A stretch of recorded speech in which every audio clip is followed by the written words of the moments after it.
oportunidade chegando. A avó de Meilin chega a Toronto com suas irmãs para realizar o ritual de selamento do panda. Enquanto isso, na festa do Tyler, todos os convidados estavam impacientes para a chegada do panda. Meilin estava 40 minutos atrasada, pois suas tias-avós não a deixavam em paz. Para conseguir sair sem ser notada, a garota diz que já vai dormir. Ela coloca alguns bichinhos de pelúcia debaixo do cobertor e se prepara para sair pela janela. Mas sua avó entra no quarto bem nessa hora e revela que encontrou um tufo de pelo no quintal. A mulher orienta sua neta para não permitir que aquela fera saia novamente, pois toda vez que isso acontece, o panda ganha força. No cale, no cale.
Na beirada da cama, e ao se abaixar para recolhê-lo,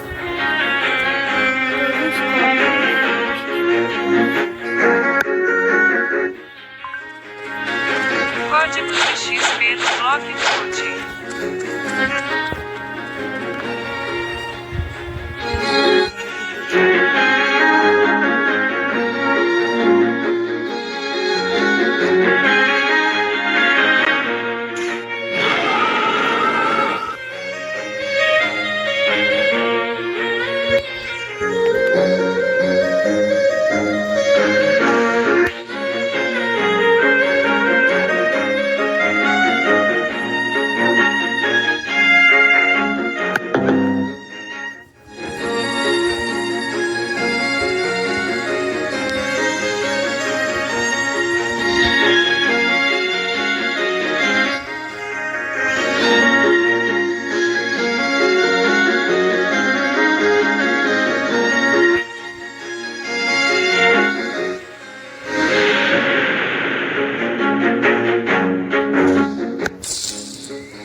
beirada da cama e ao se abaixar para recolhê-los,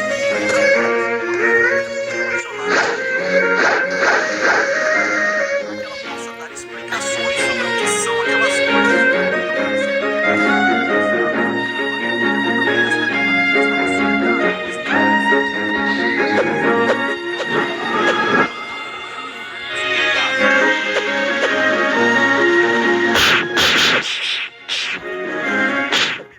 Por fim, ainda diz que a garota é tão esquisita quanto poça d'água, Mei Lin perde o controle e ataca o moleque. Ming chega bem na hora e pede que sua filha solte ele. Tyler começa a chorar e todos os outros adolescentes ficam com medo do urso. A mulher ainda escuta um sermão dos pais do garoto demente. Em seguida, culpa as 3 meninas pelo mau comportamento de sua filha. A mulher alega que elas são más companhias para Mei Lin. E depois do que aconteceu, a garota não tem coragem de confrontar sua mãe para defender suas amigas. Uma semana depois, chega o grande dia. Miriam, Abe e Priya compram seus ingressos para assistir ao show, enquanto Mei Lin se prepara para o ritual. A pedido de sua mãe, a garota vai se trocar e seu pai percebe que ela não está nada feliz. Enquanto guardava alguns itens no depósito, ele encontra uma filmadora que Mei Lin usava para gravar vídeos com suas amigas. Tim percebe que ela estava sendo muito feliz com o panda e ri das coreografias. Em seguida, vai até o quarto de sua filha e pergunta sobre os vídeos. Ele conta que o panda de Ming era o maior de todos e completamente descontrolado. O homem revela que viu a transformação de sua esposa apenas uma vez, durante uma briga entre ela e sua mãe. A mãe de Ming não achava que Jin era bom o bastante para sua filha e tentou proibi-la de se casar com ele, mas Ming a confrontou. Mei Lin confessa que deseja ficar com o panda, mas não quer ser vista como um monstro. Seu pai então a aconselha a não tentar afastar as coisas ruins, pois todo mundo tem diferentes facetas, algumas agradáveis, outras nem tanto. O segredo, segundo ele, é abraçá-las e aprender a conviver com elas. Nessa hora, Ming aparece e os chama para iniciar o ritual. O xamã faz um círculo no chão e pede que a garota não saia dele. Enquanto a lua vermelha brilhar, o plano astral estaria aberto e aquela era a porta. As mulheres cantam e o círculo começa a brilhar. Quando a luz vermelha chega ao seu auge, Mei Lin é enviada para o plano astral, onde encontra sua ancestral. O espírito da mulher usa uma faixa vermelha para criar um espelho. Quando a menina tenta atravessá-lo, percebe que o espírito do urso está sendo arrancado dela. Ela se esforça para chegar ao outro lado, mas quando está prestes a conseguir se livrar da fera, a menina se lembra de todos os bons momentos que viveu como panda e decide retornar para ele. Sua mãe se aproxima e tenta acalmá-la. A mulher pede para o xamã reiniciar o ritual, mas Mei Lin afirma que ficará com o panda vermelho. Ela tenta ir embora do templo, mas sua mãe, sua avó e suas tias a seguram. Ela então os lança para longe e diz que vai ver o show. O impacto causa uma rachadura no amuleto de Ming, que continha seu panda. O ódio da mulher é tão grande que acaba libertando a sua fera adormecida e ela se transforma em um monstro tenebroso. Mei Lin usa suas habilidades de transformação para chegar mais rápido ao show e logo encontra suas amigas. Quando se aproxima, ela revela que não conseguiu se livrar do panda, pois o animal é parte dela, e pede desculpas por não ter ficado ao lado das meninas. Elas se abraçam e tudo fica bem, até que a mãe de Mei Lin começa a se aproximar da casa de show. Assim que a banda inicia a apresentação, o panda gigante aparece e destrói o lugar à procura da garota. Jin e o clube da terceira idade chegam ao local e tentam acalmar a criatura, mas o monstrengo pega a garota e um homem corre para desenhar o círculo ao seu redor. Ming destrói a placa da Fortown e Mei Lin fica muito brava. Ela se transforma no panda e morde o dedo daquela coisa. Enquanto a garota chama a atenção de sua mãe, o restante se prepara para iniciar o ritual. O velho xamã sobe na arquibancada, enquanto as senhoras se reúnem ao redor do círculo para cantar a música. Mesmo sendo infinitamente menor, Mei Lin consegue dar uma cabeçada em sua mãe, forte o suficiente para derrubá-la. A mulher bate a cabeça e fica desacordada, mas metade do seu corpo está para fora do círculo. Mei Lin tenta puxá-la para dentro e suas tias se juntam a ela. As mulheres quebram seus amuletos e libertam suas feras. Todas juntas conseguem força o suficiente para puxar Ming para dentro do círculo, enquanto cantam. Porém, a música não está alta o suficiente. Então os garotos da Fortown e as amigas de Mei Lin dão uma ajudinha. O ritual se inicia e todas elas são enviadas para o plano astral. Lá, Mei Lin encontra a versão mais jovem de sua mãe, que estava chorando de arrependimento por ter machucado a avó da garota. Aparentemente, foi ela quem causou aquela cicatriz em sua testa. A mulher diz que nunca será boa o bastante para sua mãe e nem para ninguém. E Mei Lin diz que também sente isso, mas aquilo não era verdade. A menina segura sua mão e a guia até o portal. Chegando lá, ela encontra sua avó e suas tias, e Ming aproveita para pedir perdão à sua mãe. Juntas, todas elas atravessam o portal, exceto Mei Lin, que agora mais do que nunca está decidida a continuar com seu panda. O espírito de Sun Mi pega a garota e a leva sob a luz da lua, onde se despedem. Ao final da daquela tragédia, tudo o que se falava em todos os lugares do mundo era sobre o panda apocalíptico. Meilin continuava trabalhando com sua mãe no templo e ajuda a atrair ainda mais visitantes com sua transformação de panda. Tudo estava indo muito bem e se continuasse assim, muito em breve eles teriam dinheiro suficiente para reconstruir o lugar. Agora sua mãe não a impedia de ir ao karaokê com suas amigas e até as convidava para jantar. No final das contas, Meilin entendeu que todo mundo tem suas feras interiores e escolheu deixar a sua sair. E vocês acham que a nossa jovem adulta ainda se arrependerá de ter ficado com o panda? Ou ela fez a escolha certa? Deixa aqui embaixo nos comentários. Vejo vocês no próximo recap aqui do canal. Até lá! Se em algum momento você travar e não souber o que estudar dos 7 fundamentos do desenho, pense duas vezes e comece a praticar isso aqui, ó. Formas geométricas rotacionadas, cubos, esferas, cilindros, cones, pirâmides, em diferentes ângulos e perspectivas. Esse exercício nunca vai ser uma prática desperdiçada, porque formas geométricas são como o arroz e feijão no desenho. Eles vão estar presentes em todos os que você fizer. Quanto melhor seu domínio de formas rotacionadas, melhor vai ser o seu esboço tridimensional e, consequentemente, seus desenhos. Você vai conseguir desenhar carros, pessoas, prédios, animais, insetos, criaturas fantásticas, qualquer coisa que você quiser imaginar. E a forma mais importante é o cubo. Ela é a mãe de todas, porque tudo pode ser desenhado dentro de um cubo, até outras formas de... Os bichos evoluíram e começaram a viver em sociedade. Só que, misteriosamente, alguns predadores regridem aos seus instintos selvagens e começam a atacar os animais mais frágeis. Fala, galera! Hoje, no resumo do filme, iremos acompanhar Zootopia. Então, bora lá. Começamos com a coelhinha Judy Hopps. Ela está atuando em uma peça que conta como era a vida selvagem, quando os animais mais fortes caçavam os mais fracos. No entanto, hoje em dia é diferente, já que predadores e presas vivem lado a lado em harmonia. Porém, ainda existe um certo preconceito entre as espécies, já que Jory revela que sonha em se mudar para a cidade de Zootopia e trabalhar como policial lá. Só que todos acham que ela não conseguirá, visto que é um trabalho específico para predadores e não para uma coelha frágil e pequena. Após a peça, os pais de Jory tentam aconselhar a jovem a mudar de ideia sobre tentar entrar para a polícia, já que nunca houve uma coelha policial antes. E os pais dela até falam para a coelhinha seguir o mesmo caminho que os outros 275 irmãos delas, que consiste em plantar cenouras para viver. E se você ficou impressionado com esse tanto de irmãos, saiba que coelhos se desenvolvem e nascem em um período de somente um mês. E depois de conversar com seus pais, Judy vê que um raposo chamado Gideon roubou os tickets de 3 animais indefesos. Então a coelhinha se aproxima e exige que Gideon devolva o que roubou. Mas o raposo joga a moça no chão e fala que no passado a espécie dele caçava coelhos para comer. Mas ela não se acovarda e chuta o rosto do raposo. Então Gideon usa suas garras para arranhar o rosto da jovem e diz que ela sempre será apenas uma plantadora de cenouras. Com isso, Gideon sai de lá e Jory mostra que conseguiu pegar os tickets que estavam no macacão dele. Ela os devolve para os animais que foram roubados e segue de cabeça erguida, sem desistir do seu sonho. 15 anos depois, a coelhinha está na academia de polícia e ela é de longe o melhor animal de lá. Mas para se formar, Jory terá de passar por 3 testes físicos, sendo que cada um simula um habitat natural de diferentes tipos de espécies. Porém, ela falha no habitat desértico, sendo soterrada por areia. Ela também falha na prova do ambiente florestal e, por fim, ela não consegue escalar a parede de gelo no habitat polar. Só que Jory não desiste e se empenha ainda mais. Ela começa a malhar enquanto estudava. Teu celular? Vê se não tá por aí pelo... Tá por aí do lado, pelo banheiro. Coloca aí.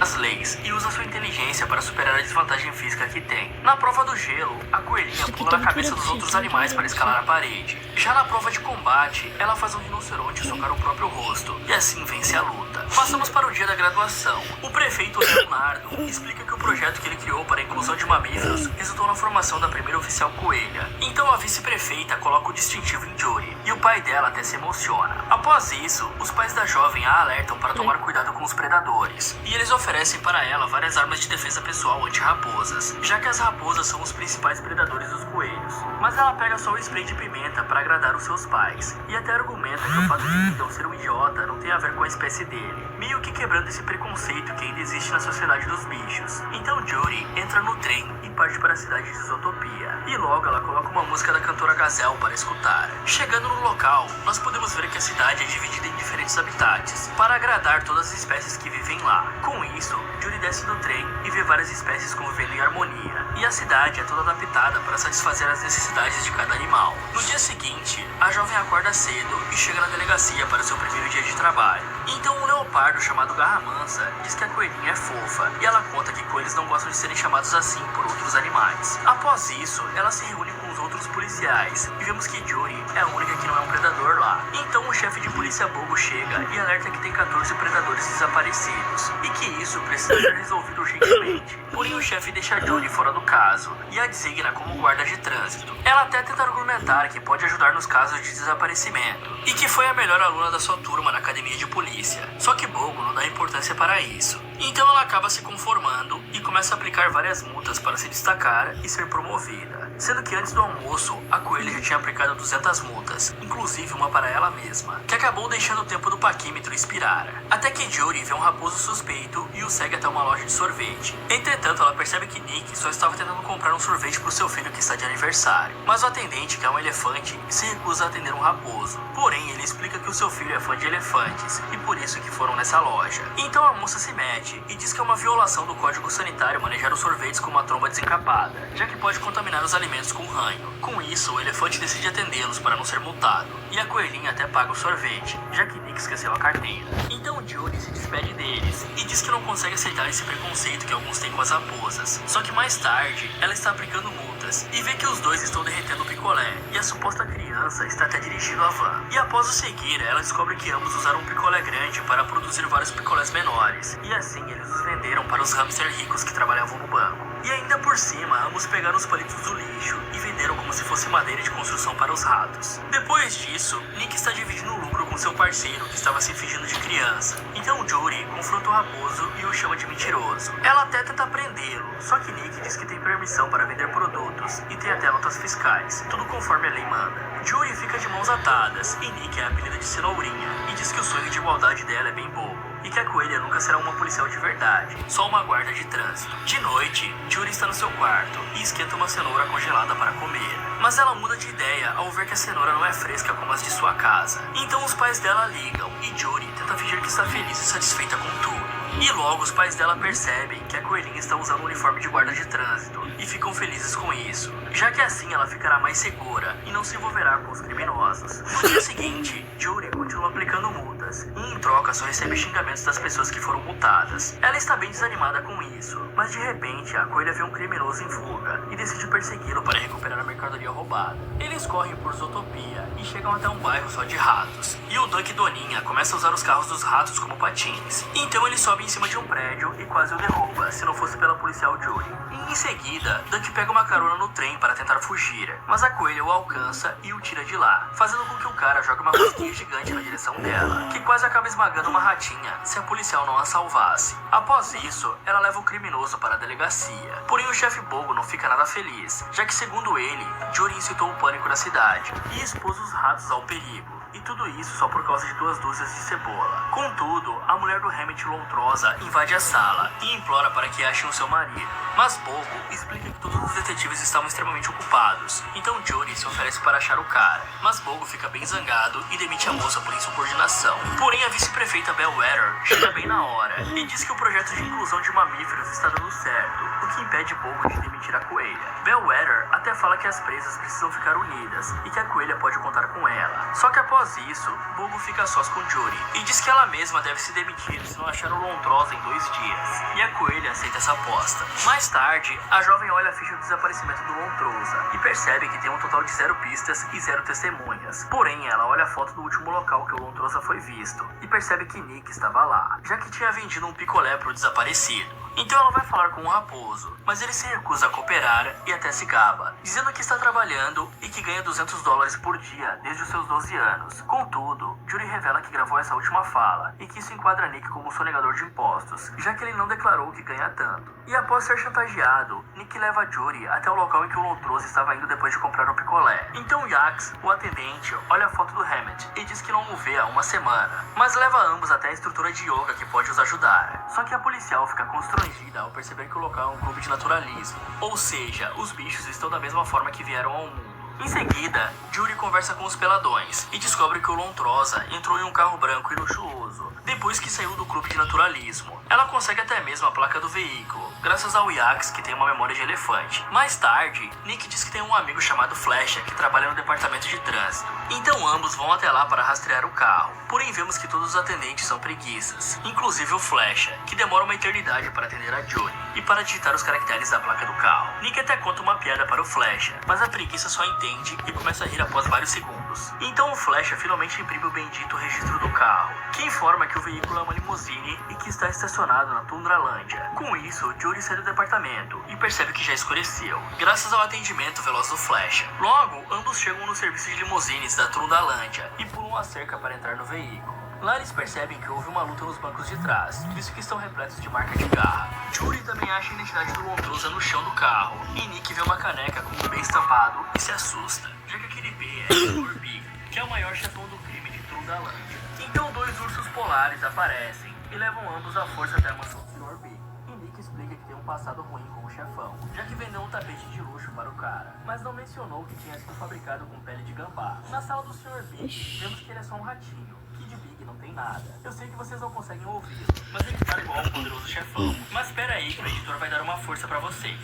You come here unannounced on the day my daughter is to be married. Trade, man, good living. Please protect the children with courts of law. Judy ameaça o cara e diz que não irá parar de investigar até encontrar o Lontrosa, o que faz com que o Sr. Big tente congelá-los vivos. Porém, a filha do chefão chega lá e reconhece a coelha, que a salvou de ser esmagada por aquela rosquinha gigante. Com isso, o ratinho muda de ideia e decide os ajudar a achar o Lontrosa. Ele conta que o desaparecido era um florista e que ele tinha um segredo importante para contar. E por isso, o Sr. Big pediu que fossem buscar a lontra. Porém, o Lontrosa ficou selvagem no meio da viagem, atacou o motorista e depois fugiu. Então Judy e Nick vão até o distrito florestal para falar com o Manchas, que estava dirigindo a limusine naquele dia. E ele conta que o Lontrosa começou a andar sobre as quatro patas e o feriu no olho, além do Lontrosa ficar gritando a palavra uivantes. Só que de repente a aposta ainda não acabou.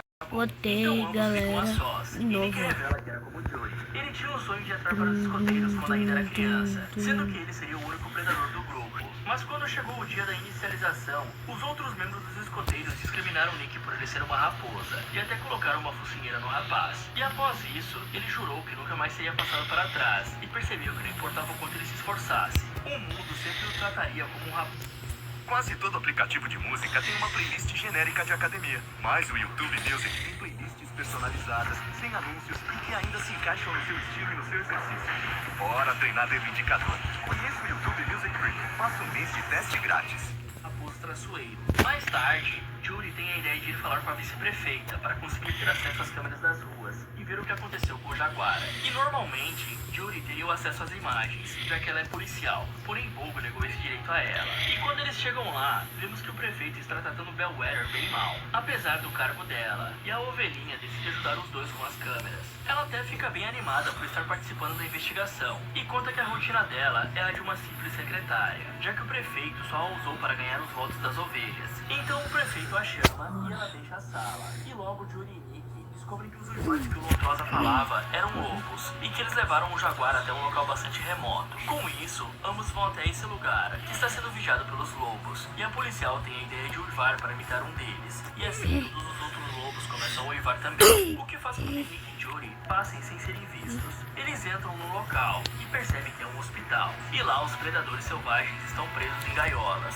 incluindo o Sr. Manchas. E logo, Judy acha o Lontrosa em uma das gaiolas e tenta conversar com ele, porém o animal se mostra hostil. A coelhinha também nota que todos os mamíferos desaparecidos que o chefe Bogo está procurando estão lá, até que de repente o Leonardo entra lá e ambos se escondem. Então vemos que o prefeito prendeu os animais no local para encobrir o caso, já que ele também é um predador e isso afetaria sua popularidade, sendo que o Leonardo encobriu isso até mesmo do chefe Bogo. Só que o celular da Jory começa a tocar, e por isso o prefeito deixa o local e chama os guardas. Então a porta das gaiolas são fechadas, e a policial e o Nick ficam presos lá. Porém, a coelhinha coloca o celular dela dentro de um saco plástico, e ambos fogem pela privada que tem dentro da gaiola. Após isso, Jory chama reforços e mostra a gravação que incrimina o prefeito. Então o Leonardo é preso, e ele até argumenta que só queria proteger a cidade, já que ainda não sabem o que está transformando os predadores em selvagens. No dia seguinte, está rolando uma coletiva de imprensa, e Jory diz que gostaria de ter um parceiro. Ela então dá para Nick um formulário para ele se candidatar a uma vaga na polícia. E na sequência, a jovem é chamada para responder algumas perguntas por repórteres, e ela basicamente culpa os predadores por tudo que aconteceu, dando a entender que eles são perigosos. Com isso, Nick lembra do seu trauma de infância e fica zangado com a jovem, já que ele é um predador também. Nick até tenta assustá-la para ver se Jory o vê como uma ameaça, e ela quase usa o spray anti-raposa nele. Uma semana depois, vemos no jornal que mais predadores ficaram selvagens e atacaram presas, e isso começa a gerar brigas entre os animais e a população da cidade, já que as presas não querem mais conviver com seus antigos caçadores. Mais tarde, a prefeita Bellwether diz que Jory é a nova representante das presas, já que são a maioria da população dentro de Zootopia. Porém, a coelhinha abandona o seu cargo na polícia, já que, segundo ela mesma, o papel de um policial é manter a população unida e não dividir as pessoas. Então a jovem volta a trabalhar com seus pais. Lá ela encontra novamente o Gideon Gray, que se desculpa por ter sido babaca com ela na infância. Até que um grupo de crianças começa a se aproximar de umas flores perigosas, e Gideon diz que a família dele chama essas flores de uivantes. A mãe de Jory até diz que o tio Terry colocou uma dessas na boca uma vez e a atacou. E logo a jovem percebe que até mesmo um coelho pode ficar selvagem, e que isso não tem nada a ver com a espécie do animal, e sim com essa planta. Após isso, Jory volta para a cidade e se desculpa com Nick. Ela também conta que os uivantes não são aqueles lobos, e sim plantas tóxicas. Na sequência, Nick come alguns mirtilos que a família de Jory plantou e guarda o resto no bolso. Então ambos vão até o Duque Doninha, que está vendendo filmes piratas como o Detona Rino, que nós conhecemos como Detona Ralph. Com isso, os dois interrogam o Doninha e descobrem que ele estava roubando as uivantes para vender. Nick e Jory vão até o ponto de encontro onde a venda era realizada. Lá eles encontram um trem antigo que estava servindo de laboratório. Então o responsável pelo local entra lá e faz uma munição com a flor. E com isso descobrimos que ele dispara nos animais para deixá-los selvagens. Ele atirou através do vidro da limusine do Sr. Loutrosa e também disparou no manchas, para o jaguar não contar nada. Até que os parceiros dele, que se chamam Walter e Jeff, batem na porta. E eu espero que você tenha pegado essa referência. Então o cara vai atender a porta de Jory e aproveita para chutar para fora do trem. Com isso, ela liga a locomoção para tentar levar todas as provas para o departamento de polícia. Mas um dos bodes consegue entrar no trem pelo telhado e começa a dar chifradas na porta, enquanto o outro quebra a janela. Então o Nick tem a ideia de abrir a porta, o que faz com que os dois bodes se batam. Até que um outro trem começa a vir na direção deles, e Jory chuta o bode para longe, fazendo com que ele bata na alavanca e mude a direção dos trilhos. Porém, eles acabam perdendo o controle por conta da alta velocidade, e a locomoção bate e explode. Mas felizmente, ambos pularam no último instante, e Nick conseguiu pegar a maleta com a arma e a munição para usar como prova. Então ambos começam a correr para levar as evidências ao departamento de polícia, mas encontram Bellwether no caminho, que tenta tomar a maleta deles. Porém, os dois se escondem, e Jory acaba ferindo seu pé em um chifre que tem no museu. Então Nick usa uma estátua para enganar a Bellwether e os guardas, e foge com a coelha no colo. Mas logo, um dos guardas os alcança e os joga em um buraco. Com isso, a prefeita pega a arma da maleta e dispara no raposo, para ele ficar selvagem e atacar Jory, já que o plano da prefeita é fazer com que os predadores sejam excluídos da sociedade, além dela usar o medo que as presas sentem para permanecer no poder. E logo, Nick se torna selvagem e morde Jory. Mas aí vemos que ele só estava zoando, já que o raposo trocou a munição feita com a uivante por um dos mirtilos que ele havia guardado no bolso antes. Então Jory revela que gravou a prefeita confessando, e quando os reforços chegam, ela acaba sendo presa. E mais tarde, vemos que o Leonardo se redimiu e os cientistas conseguiram achar a cura, tanto que o Lontrosa e os outros predadores voltaram ao normal. Também vemos que Nick entrou para a polícia e virou o parceiro de Jory, e ela começou a ser mais respeitada dentro da organização, ganhando até uma viatura de polícia. Por fim, eles começam a perseguir um carro que estava em alta velocidade, mas para nossa surpresa, é o Flash que está dirigindo. Fala galera, qual o seu animal preferido? E vocês gostaram das referências que tem nesse filme? Me contem nos comentários. E pessoal, eu estou com um novo projeto. Sim, mais um canal. Dessa vez estamos passeando pelas terras dos games. E se você curtiu esse vídeo, com certeza vai gostar do Resumindo Games, onde vamos falar de vários jogos, contando suas histórias de uma forma bem dinâmica e imersiva para você.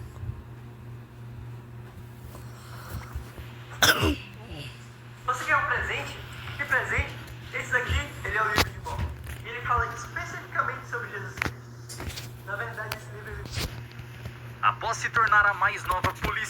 uma cidade repleta de predadores, uma coelha tem a missão de encontrar alguns animais que desapareceram de maneira misteriosa, enquanto tenta não ser devorada por seu colega de equipe. E aí, pessoal, sejam muito bem-vindos, eu sou o Node Red. Hoje nós recapitularemos a história do filme Zootopia, Essa Cidade é o Bicho, de 2016. Então preparem-se, é hora do recap. Uma coelha filhote chamada Judy Hopps caminha pela floresta durante a noite, sem perceber que há um tigre enorme à espreita para atacá-la. De repente, o felino parte para cima dela, mas por sorte tudo não passa de uma encenação, pois a verdade é que em sua cidade os animais vivem em harmonia entre si. Em seu vilarejo, uma ovelha não precisa mais se esconder no rebanho e pode ser uma astronauta, assim como os tigres podem ser auditores da justiça em vez de predadores. Por outro lado, Judy sonha em ser policial e deseja ir para Zootopia, a cidade grande onde qualquer animal pode realizar os seus sonhos. Os pais da coelha acreditam que ela não deve fazer nada muito arriscado e incentivam sua filha a ser uma plantadora de cenouras. Enquanto os adultos conversam com ela, a pequena se distrai com uma raposa laranja muito suspeita. Nesse momento, Judy decide persegui-la e encontra o animal roubando umas criancinhas. No mesmo instante, a coelha exige que Gideon Grey devolva os bilhetes das crianças. Dessa forma, o demente avança na jovem, mas ela não se deixa intimidar. Isso irrita ainda mais o ladrão, que empurra sua oponente. Ainda assim, ela chuta o rosto da raposa com força, o que provoca um contra-ataque feroz. No entanto, ela consegue capturar os bilhetes e os devolve para as crianças. Depois do incidente, Judy decide não desistir do seu sonho de se tornar uma policial. 15 anos depois, ela está na academia de polícia de Zootopia, onde deve passar por várias provas para se tornar uma oficial. Primeiro, ela passa pela tempestade de areia quente e uma queda de 300 metros, mas acaba sendo reprovada. Em seguida, a escalada de parede glacial, na qual Judy não consegue segurar firme e cai. Por fim, no combate contra um dos participantes, ela também não consegue vencer. No outro dia, durante a escalada da parede glacial, a jovem usa uma caixa para pular em cima dos seus adversários e ultrapassa a parede gigante. Além do mais, a próxima luta é contra um animal muito maior do que ela. Então, a coelha pula nas cordas do ringue a fim de pegar impulso para desferir um golpe poderoso no oponente. Dias depois, em uma cerimônia de nomeação, o prefeito Leonardo anuncia a nova policial Judy Hopps, que é designada ao centro da cidade, no distrito 1 da zona central. Antes da jovem partir para a cidade, seus pais lhe entregam um repelente anti-raposa e se despedem dela. Quando o trem de Judy chega a Zootopia, ela se depara com um lugar repleto de túneis que passam entre montanhas com árvores enormes. Mais adentro da cidade há construções e estruturas tecnológicas envolvidas pela natureza. Minutos depois, Judy chega ao alojamento Bangolim Tropical e descobre que ficará em um quarto minúsculo com vizinhos barulhentos. No dia seguinte, ela se levanta às 5:30 da manhã e resolve levar o seu repelente anti-raposa antes de sair de casa. Ao chegar na delegacia, Judy é recebida pelo policial Benjamin Barra Mansa, que indica o caminho da sala do chefe. Ela entra na sala de reunião, onde encontra seus novos parceiros de trabalho e descobre que a delegacia está repleta de feras enormes. O chefe inicia sua fala e deseja feliz aniversário a uma das policiais. Depois disso, ele distribui as tarefas para todos. E por último, deixa Judy como guarda de trânsito, o que a deixa desapontada. No mesmo instante, a coelha pede para ficar com um dos crimes de desaparecimento de mamíferos, visto que foi a melhor de sua turma, mas seu chefe não atende ao seu pedido. Em vez disso, ele a desafia a aplicar 100 multas por dia. Então, Judy promete a si mesma que aplicará 200 multas até o horário do almoço. Naquela manhã, a coelha se dirige ao seu local de trabalho e estaciona para distribuir as multas. De repente, uma raposa chama a atenção dos outros carros na rua e a oficial começa a persegui-la. Judy então entra em uma sorveteria, onde se depara com a raposa dizendo que deseja comprar um picolé para o seu filho. Porém, o atendente não quer vender nada para os dois. Então, a oficial interrompe e convence o recepcionista a vender o sorvete. Contudo, o pai raposa, que se chama Nick Wilde, diz que não conseguirá comprar pois esqueceu a sua carteira. Diante disso, Jude decide pagar o sorvete para a criança e se despede da família. No outro dia, a oficial encontra o filhote e percebe que ele carrega alguns potes com algo vermelho dentro. Em seguida, ela se depara com o Mickey em cima do telhado e ele escorrega por um rastro de sorvete descongelado. Mais tarde, a coelha os persegue até um local com neve. As duas raposas derramam o sorvete derretido dentro de formas e depois o transformam em pequenos picolés com formato de pata, que são vendidos para roedores. Os animais jogam os palitos no lixo e a dupla de meliantes recolhe as madeiras para vender novamente. Depois disso, Nick entrega o pagamento para o seu parceiro, que se chama Finnick. No mesmo instante, a policial questiona a raposa, que a engana ao chamar a sua atenção para outro local e foge. Porém, Jude consegue encontrá-la e a acusa de praticar serviços ilegais. Durante a conversa, Nick ofende a oficial, que só agora percebe que está dentro de um tanque de cimento. Dessa forma, ela fica presa e não consegue mais perseguir o demente. No outro dia, a coelha é vaiada por todos os cidadãos enquanto trabalha. Em seguida, ela é interrompida por um porco que acabou de ter a sua loja roubada por uma doninha. Imediatamente, ela corre atrás do ladrão, que desvia de animais gigantes e passa por baixo de uma viatura. O fugitivo se depara com o muro, então arremessa a carga roubada por cima do portão e passa por um buraco estreito no chão. Em seguida, Jude também consegue ultrapassar o muro e ambos chegam a uma mini cidade de pequenos animais. O ladrão utiliza os carros como patins para fugir, mas derruba vários prédios que caem em direção a Jude. Ainda assim, a policial consegue segurar as estruturas com as próprias pernas e salvar os cidadãos que estavam ao redor. Logo depois, Jude para em cima de uma linha de trem e o demente passa por ela enquanto pega carona na locomotiva. Ele desvia de alguns obstáculos durante o trajeto, porém não percebe que a coelha está logo à frente, então ela consegue capturá-lo e o arremessa para longe. Antes que Jude pudesse detê-lo, o ladrão lança uma rosquinha gigante em sua direção, mas ela consegue desviar. Porém, o alimento vai em direção a uma cidadã, então a policial precisa agir rápido para salvá-la. E por fim, consegue capturar o ladrão com sucesso. Ao chegar à delegacia com o culpado, Jude é acusada pelo seu chefe de abandonar o seu posto de trabalho apenas para devolver cebolas a um comerciante. Diante da situação, a jovem exige que ele a troque de cargo, já que não queria aplicar multas desde que iniciou o novo emprego. Nesse momento, a senhora Lontra invade a sala falando que seu marido está desaparecido há mais de 10 dias e pergunta ao capitão se não há ninguém disponível para encontrá-lo. Então, Jude responde que irá procurar o irmão. O chefe Bogo pede para a mulher deixar a sala por alguns minutos. Só tudo no Google. A internet vai cair, que eu vou desligar o roteador ali para ajeitar. A senhora Lontra Levanta aí para ajeitar isso aí. no caso Bora, do bora. seu marido.